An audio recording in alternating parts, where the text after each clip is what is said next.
interesting things, I think, to share with you. I think you'll learn a couple of new things about hyperbaric oxygen you might not have known before. You'll certainly hear some things you've never heard, so I would love to just have your attention while you guys eat and enjoy your meal. So I want to start this with a picture of my family. These are my children.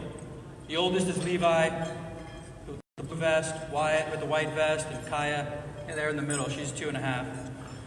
So they're the reason I'm here. They're the reason I'm here, and that statement up there, have you guys heard this before? That today's children might be the first generation of children to not outlive their parents? Show of hands. Yeah. I mean, that's a tragedy. It breaks my heart to think that that could be true. Hold that thought for just a second. If I could guarantee you a quality of life, a very high quality of life for 100 years, show of hands if you'd love to see 100 years old. Most of us would. Let's just say instead of that, I could promise you about 65 years of quality, and then you're going to have a rapid decline over the next 30 or 35 years. Show of hands, how many still want to live to be 100? Of course, right? A few. But for the most part, what we're interested in is we're interested in quality of life. But what's really interesting here is that in America today, quality of life index peaks at around 65 to 68. At the same time, centenarians, Americans that are living to 100 years or beyond, are one of the largest growing populations in our country. In fact, we're reaching heights, some age heights that are more than in human history has ever seen. But our quality of life index is still peaking in our mid to late 60s, and then we're declining for the next 30 years. And what I want to share with you is that the reason I believe that our quality of life index is still stuck in the mid-60s is the exact same reason that my children's generation might be the first generation to not outlive their parents. And that's chronic illness. Chronic lifestyle illness. And as a result, as we age, we start to see pictures more like these.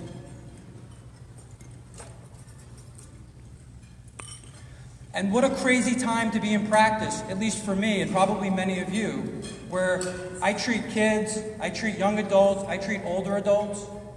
And in my own practice and in my own family, I'm seeing my grandparents and my parents aging earlier physically than they are chronologically. And I'm faced with the fact that my children might not outlive me. And the worst part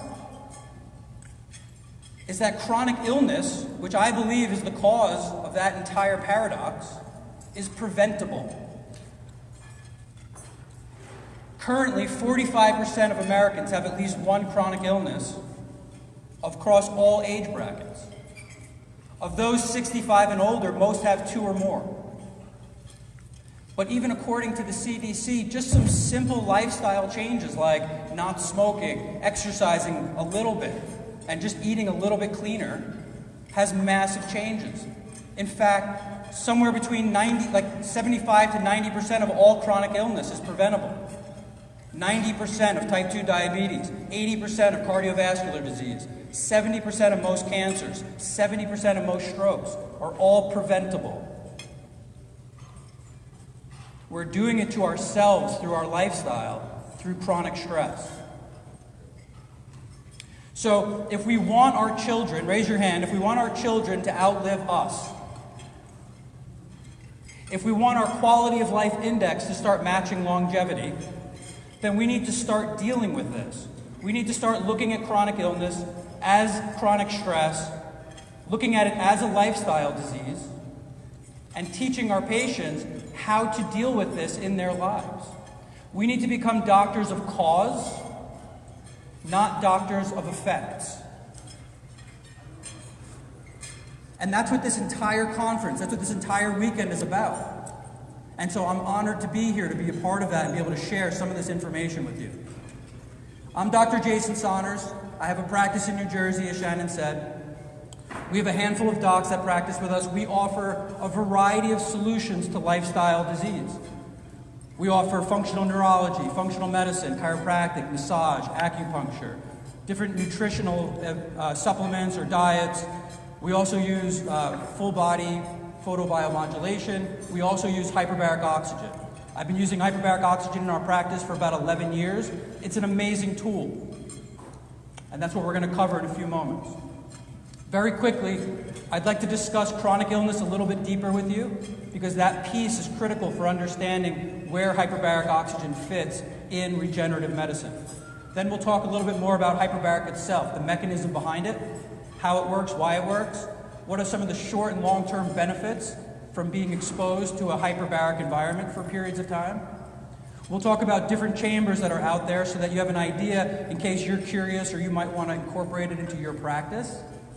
Or if you were going to refer to patients out for it, what you should look for, what different clinics might offer so that you have an idea of where you want to direct your patients. And then lastly, we'll talk about where it fits into the model of longevity, regeneration, quality of life medicine. So as I said, chronic illness equals chronic stress. Chronic stress equals lifestyle conditions, lifestyle diseases. This is the conversation that I have with patients all the time. I want to share it with you as a way that maybe you could start to have a similar conversation with your patients. If you have a pen and you like to take notes, you might want to write some of this down. Stress is anything that causes a change inside of our body. That change could be positive or negative. A relatively new term coined, eustress. Is that familiar? Eustress? Eustress? Good. So, eustress is a positive stress. It's a stress that makes a change inside of our body, but as a result of being exposed to that stress, we heal. We get stronger. It improves our health. On the opposite side is a thing called distress.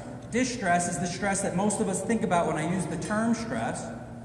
And distress ultimately breaks us down. It makes us sicker. It's the cause of these issues that I was saying before. And what I'd like to offer you is the fact that your current health today, in this moment, is a direct relationship to how well you balance your positive stressors, your eustress, and your negative stressors, your distress. And when we start to understand it from that standpoint, we can start to look in our own lives, or help our patients look in their lives, of how they're balancing their stressors in their life, and where we need to intervene to help them out. So stress is anything that causes a change in our body. There's positive or negative changes, and they all come from one of three sources: physical stress, emotional stress, and chemical stress. Physical stress is everything we do to our bodies. Chemical stress is everything we put into our mouths or take into our body in some way. And emotional stress is everything that we think about. And what you can tell from that diagram is basically each one of them represents about a third of our total lifestyle stress, and they all interact with each other. And we see that in our lives. How many people exercise? Fabulous. If it's the right kind, the right amount, and the right intensity of exercise, we should assume that that's a eustress, that's good for you. As a result of doing that exercise, it's going to improve your health, improve your life. True or false? When you exercise, you also feel better emotionally. True or false? True, right? So they're interacting with each other. So you did something good for your physical being, and as a result, you felt better emotionally. And so understanding these interrelationships helps us explain this to patients and helps them create a plan in their life for how to incorporate this and make changes in their total levels of stress. This is in your notes. It's just a summary of that conversation. And so as a result of all this lifestyle stress, this is not an all-inclusive list, but these are the top conditions that we see in our office: heart disease, cancer, autism, dementia, ADD, ADHD, neurotransmitter imbalances. Is this familiar to you guys? Is this what you're seeing also? Of course. I mean, this is chronic illness in America. But what I want to say is that these are the effects. This is how chronic stress and lifestyle stress is ultimately showing up in our lives. These are the effects of that. These are the causes. And this is where we need to start to intervene, I believe. And so not that every one of those conditions has every one of these causes, but what I think you could see if you look at the connection between each of these and compare it to the list of diseases that I was just showing, you'll see a lot of common patterns. And not that every condition has this, and not that it always goes in this exact order, but basically we have some level of tissue breakdown at some point. As a result of tissue breakdown, we start to get a decrease in blood flow. If we can't get the blood flow to an area, the tissue starts to not be able to get the fuel that it needs to survive and to function, and it can't get rid of all the waste products. If we can't get rid of the waste products, it starts to accumulate in our cells, and we get inflamed. And so we start to get GI inflammation and nervous system inflammation. We start to get metabolic dysregulation. We get leaky gut, we get leaky brain. And as a result of all this inflammation and immune system dysregulation, we get changes in our microbiome, which only further increases the total oxidative stress in our body. It sets off the inflammatory cascades, which ultimately then lead to DNA damage, epigenetic damage, and further tissue damage. And then the cycle continues. And how are we doing so far in America when it comes to chronic illness? Is heart disease going up, going down, or staying the same? Up. Cancer, up, down, or staying the same? Right? And so even with our best interventions thus far, traditionally, in the last 30 years, autoimmunity continues to rise, autism continues to rise, heart disease, stroke, diabetes, cancer, they're all rising. In fact, we spend the most money, the U.S. spends the most money in the world on healthcare, and yet last time I checked, I think we were 37th on the list of healthiest countries in the world. That's terrible. So what does this have to do with oxygen? Everything. Oxygen is a critical tool in your entire ability to regulate yourself. Every minute of every day. As you sit here listening to me talk, as I stand here speaking with you, oxygen is a critical nutrient that we need every minute of every day. We've all had a pulse oximeter on our finger. We do this with patients, yes? So everyone in here knows that we're about 98 to 100% oxygenated. Is that true? Familiar? Good. So what that means is basically all of our red blood cells are almost or at 100% oxygenated every minute of every day. And we need that level of oxygen just to sit here and talk to each other. 100% oxygenated. And so I look at oxygen like a nutrient. How long can you go without food? Anybody? Weeks? Days? We talk about fasting. Do you guys fast yourselves? Use fasting in your offices? Right? You can go weeks or months without food. You can only go a few days without water. But you can only go a few minutes without oxygen. And you need 100% saturation of oxygen every minute of every day. And so, as a vitamin, let's take vitamin C. If you don't get enough vitamin C, there's consequences to that. What's that called? Scurvy, exactly. So if you become deficient in vitamin C, you get a thing called scurvy. If you're getting enough vitamin C, you try to get an optimum range that basically delivers all the vitamin C we need in a given day to do all the functions that vitamin C does in our body. But periodically, we might choose to megadose vitamin C to help us out, right? If you had a cold, you might take an extraordinary amount of vitamin C for a few days to try to kick your immune system into gear, correct? Well, I look at oxygen just like that. If you don't get enough oxygen, that could be globally, like you have a respiratory illness so you're not getting enough oxygen, or it could be locally, like you had a trauma, an injury, a crush injury, or a stroke. So now all of a sudden, you're 100% oxygenated, but there's a tissue inside your body that's not getting enough oxygen. That area becomes hypoxic. The consequences of not getting enough oxygen is hypoxia. Likewise, we need a certain amount of oxygen every day for normal function. For us, that's 100% oxygenated. And then periodically, we might choose to mega-dose oxygen as an attempt to help heal certain tissue.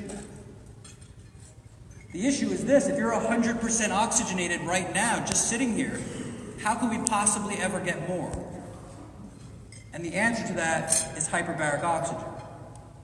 It's only under pressure that our bodies are actually able to absorb more oxygen than we can, because we're bypassing the red blood cell carrying capacity altogether. Oops, wrong button. So that process of oxygenation is governed by two laws. I'm sure you're familiar, you probably heard of them in chemistry class long ago, but Boyle's law and Henry's law. Boyle's law tells us that as we exert a pressure on a gas, we can make that gas take less space.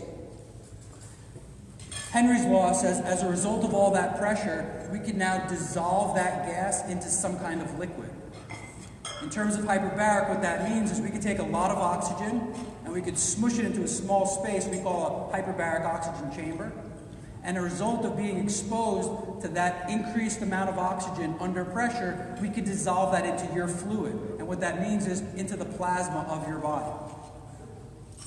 This just shows us that there's a treated group and a non-treated group, that those white boxes are basically the same, and that's our red blood cell carrying capacity. So we all have about 100% oxygenation available for us to absorb. The difference is in the HBOT, hyperbaric oxygen group, that hash box is much bigger than the non-treated group. And what that's showing is the increased arterial oxygen that person or that group was able to absorb because of the pressurized environment. Hyperbaric oxygen affects our tissues in 4 different ways.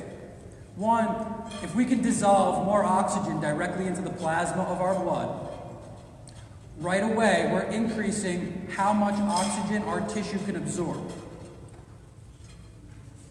The second way is that when there's damage to a tissue, that could be an injury, a stroke. If there's damage to the capillaries, red blood cells cannot get to the tissue to deliver the oxygen. If you remember, red blood cells line up single file in the capillary, and that's where oxygen exchange occurs. So if those capillaries are damaged, those red blood cells can't get through. If those red blood cells can't get through, we can't deliver those nutrients. Under hyperbaric environments, we can, because although red blood cells can't get through, the plasma gets through. And now the plasma is saturated with oxygen, so as a result, we can now get oxygen to a tissue that was previously starving. The third way is angiogenesis. One of the long-term, which we'll talk about in a minute, one of the long-term benefits of being exposed to hyperbaric is an increase in blood supply. The body will literally build more capillaries in order to get the oxygen where it needs to go. And the fourth is through dissipation. And so to illustrate that, I'm going to show you a glass of seltzer. Right? When you pop open a can of seltzer, there's a pressure release, correct? That's a lot of carbon dioxide put into a small can. And when you open it, a lot releases right away. And then as you fill the glass and time goes by, that carbon dioxide slowly dissipates out of the glass. The same thing happens in our body in hyperbaric. When you leave the chamber, what's that? You can hear me? Sorry, it fell. There we go. Good. When you leave the hyperbaric chamber, initially there's a release of oxygen, and then as you're outside the chamber environment for a period of time, that oxygen continues to dissipate out of our tissue. What we now know is that that oxygen dissipation, it's not inert, it's not like it doesn't do anything, it actually does. And as it dissipates out of the circulation, it affects the tissue that it's passing through as it's leaving. And as a result, we're actually able to affect tissue 4 times further away from the capillary than we can during normal oxygen exchange in a normal capillary scenario. And that 4 times distance is very meaningful, especially in certain injuries. So what's out there? People, who has seen a hyperbaric chamber, been in a hyperbaric chamber? Any experience, a little bit? Okay. So a lot of people think hyperbaric chambers are this massive, huge steel machine. It costs hundreds and hundreds of thousands of dollars. There are lots of different types of chambers now available, and different chambers for different people, for different conditions. It makes sense relative to what you might be using it for in your own office. So I want to talk about some of those differences. In a hospital setting, actually I'm going to simplify this whole thing. There's hard chambers and soft chambers. Okay? Hard chambers are capable of very high pressure. Soft chambers are capable of what's called mild hyperbaric, more mild pressure. So there's hard and there's soft. Some you're going to fill with 100% oxygen, and some you're going to fill just with air. So there's hard, there's soft, there's air-filled, and there's oxygen-filled. Okay? So in a hospital setting, you typically have hard chambers. The one on the right is a monoplace, right? So monoplace means one person goes in, multiplace means multiple people can go in. So you have monoplace and multiplace chambers. In the monoplace chamber, that chamber is being filled with 100% oxygen and capable of very high pressure. There are certain conditions that might require that. The one to the side is a multiplace chamber. That chamber is being filled with air, not oxygen, but you see them wearing a mask. And they're wearing that mask because they're pumping 100% oxygen through, so you can still breathe 100% oxygen under pressure without filling the chamber with 100% oxygen. Everybody follow? Then there's hard chambers, monoplace like this. This is one we have in our office, where we fill that with air. And you could, if you want, also pump oxygen in, kind of like that multiplace chamber does. Real quick, the magic in hyperbaric oxygen has a lot more to do with the pressure than it does with the oxygen. In other words, if you were sitting here now at 99% oxygenated and you breathe 100% oxygen, you'll go from 99 to 100, but you can't go beyond that, right? And so even with chambers that aren't pumping in oxygen, strictly air from the room, but you're filling it with pressure, we're absorbing beyond that 100%. Everybody follow that thought process? So this is one we have in our office. In our office, sometimes we just fill it with air, and we just use the benefits of air-pressured hyperbaric. Sometimes we pump in oxygen in addition to that. There are also soft chambers. Like I said, they're considered mild hyperbaric. They're not capable of the same pressure. You're not pumping in 100% oxygen here at all. You're typically either just using room air, or you can get an oxygen concentrator, which is capable of about 96 to 98% oxygen, and you could pump in some extra oxygen that way. Generally speaking, chambers that are filled with 100% oxygen are very expensive. There's a tremendous amount of regulation. There's a tremendous amount of control in terms of what clothing you could wear, what you could bring inside or not. Because literally, you're taking a tank of oxygen and you're filling a tank of oxygen. So while you're in there, you can't have any sparks or electronics or anything like that, right? Because oxygen is an accelerant for fire. The one in the middle, you could still get a very similar benefit, really basically the same benefit, but you're filling that chamber with air instead of oxygen. And then if you want, you could pump in 100% O2 so that you're really mimicking a very similar effect to the one on the right, but in a much safer, much less expensive, much less controlled, much less regulated type of scenario where it becomes very easy for practitioners like you and I to actually incorporate something like this into our practice. Even easier, even less expensive, even more available, equally effective are soft chambers. And soft chambers have the ability to also pressurize, still pump in some excess oxygen, still get amazing results, but at even a lower cost and a lower risk to the people or the clinic. So, these are basically what's available currently today. What are some of the benefits, long and short term, of hyperbaric oxygen? Short-term benefits include things like increased superoxide dismutase, balance of our balance of oxidation and reactive oxygen species. Vasoconstrictions. In certain cases, especially certain traumas, we don't mind a little vasoconstriction because we want to decrease how leaky those vessels are. But even with some vasoconstriction, you're massively increasing the amount of oxygen that's getting to the tissue. You have increased rate of oxidative phosphorylation, decreased inflammation, decreased hypoxia, increased tissue perfusion. More amazing, in my opinion, is the long-term benefits. Angiogenesis, we're building a new blood supply to certain tissues. Balance in the immune system, right? Most of our bacteria, the probiotics, the microbiome we want, are aerobic. Most of our pathogens are anaerobic. And so in an excessively aerobic environment, in a high oxygen environment, we're actually feeding the good bacteria exactly what they need, and at the same time helping to kill the bacteria that we don't. We have epigenetic expression. If you heard Dr. Harsh's talk yesterday, he talked about 8,101 genes that we already know are very oxygen sensitive, and we're switching these genes on and off by using pressurized oxygen. There's also enormous stem cell release. That stem cell release happens in the bone marrow, and that stem cell release happens in our central nervous system. So all of a sudden, we can start sending out our own intrinsic stem cells strictly from oxygenation. And so I just wanted to draw this conclusion very simply for everybody in here.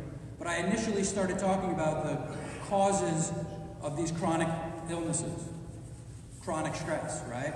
And so the result of chronic stress was decreased blood flow, increased inflammation, metabolic dysregulation, immune dysregulation, increased oxidative stress, right? Damage to the epigenome and the DNA, and ultimately leading to tissue breakdown. And if you looked at the long-term effects of hyperbaric oxygen, it's the exact opposite. Increased perfusion, decreased inflammation, metabolic regulation, immune system regulation, decreased oxidative stress, DNA and epigenetic repair, and then ultimately tissue repair.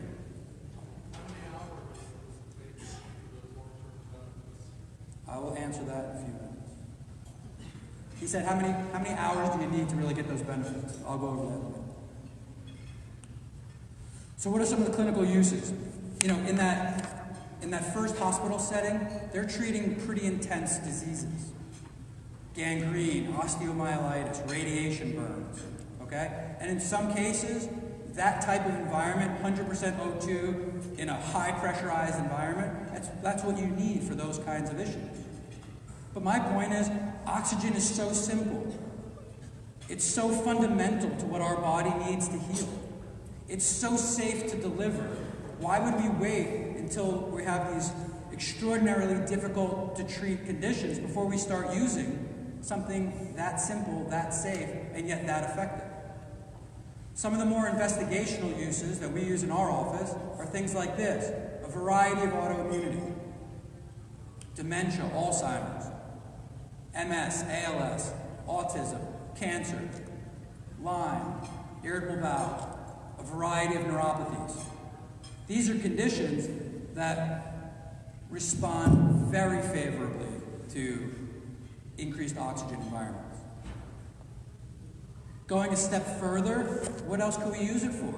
Why would we even wait until we had those conditions? Look at athletic performance, increased recovery, increased capacity for mitochondrial function, right? So increased oxidative phosphorylation, increased mitochondrial density, improved performance. On the wellness side, just generally reduced inflammation, improved circulation. You know, aging is wound. The aging process are chronic wounds, small ones, that build up and are cumulative over our lifespan. Why don't we try to heal those wounds as they're happening? Give our body the fuel that it needs throughout the entire aging process in order to have the effect, that anti-aging, that regenerative effect on our system. We don't typically use these things alone. In my office, we do functional neurology, we do functional medicine, in your office, you might do fasting, or peptide therapies, or hormone therapies. You might use IV therapies. Hyperbaric oxygen is a tool. It's an amazing tool. It covers in a very wide variety of conditions and age brackets, but it's used best in combination with the things you're already doing. It's just giving the body the fuel that it needs to make whatever else you're doing even more powerful.